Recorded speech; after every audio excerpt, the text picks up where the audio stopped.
अगली भाग्य प्रीता को घर लेकर वापस आ चुका है राजवीर। राजवीर अपनी मां को लेकर आ चुका है वापस हॉस्पिटल में, जहां बार बार उसके ऊपर अटैक हुए और जिसके बावजूद वो जिंदा रही। और इसी के साथ जहां सेट से मिली अपडेट के अनुसार लेकर आ चुका है राजवीर अपनी मां को घर पर, जहां राजवीर अपने काम पर वापस जाता है और लुथरा परिवार जाने के बाद करण उससे काम के लिए पुकारता है।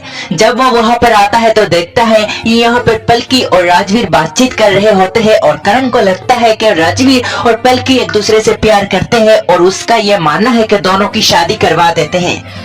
इसीलिए जहां बॉस होने के नाते अब जहां करण फैसला करता है राजवीर की मां से मिलने का, और राजवीर की मां से मिलने के लिए राजवीर के घर जाता है चुपके से। जाने के बाद वो यहाँ पर देखता है सृष्टि और प्रीता को, और देख के जहां करण उसे बुलाना में लगता ही है लेकिन उसे बुलाता नहीं।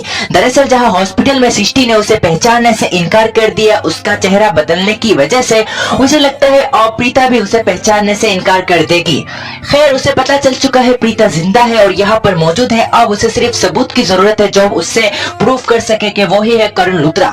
इसीलिए जहां यह बात सबसे पहले जाकर काव्या को बताता है कि तुम्हारी माँ जिंदा है और जैसा कि मैंने कसम ली थी तुम्हारी शादी से पहले तुम्हारी माँ को घर में वापस लेकर आऊंगा, और यह कोई और नहीं बल्कि राजवीर की मासी ही है।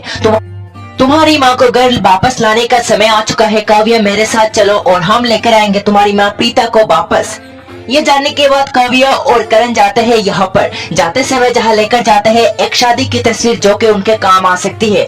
वहाँ जाने के बाद सृष्टि फिर एक बार गुस्से में आ जाती है, कहती है मैं तुम्हें नहीं जानती और तुम यहाँ पर कैसे आ सकते हो, मैंने तुमसे कहा था कि मैं तुम्हें नहीं पहचान रही, तुम कौन हो। करण कहता है मैं करण हूँ और तुम मुझे क्यों नहीं पहचान रही। सृष्टि मैं सच में करण हूँ, चाहे तो काव्या से पूछ लो।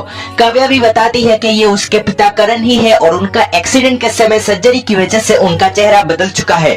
वो अपनी माँ से मिलना चाहती है, लेकिन जहाँ प्रीता कहती है तुम्हारी माँ यहाँ पर कैसी हो सकती है, वो तो यहाँ पर नहीं है, तुम्हारी माँ तो निधि है जो कि घर पर है। लेकिन साथ ही साथ करण जहाँ सदमे में आ जाता है कि प्रीता ऐसी क्यों बातें कर रही है जैसे कि उसे कुछ पता ही नहीं, और प्रीता से वो सवाल करता है। लेकिन सृष्टि बताती है तुम्हारी वजह से दी का ये हालत है और 10 सालों पहले ही याददाश्त खो बेटी। अब क्या होगा देखना होगा दिलचस्प। आज की रिपोर्ट में इतना ही।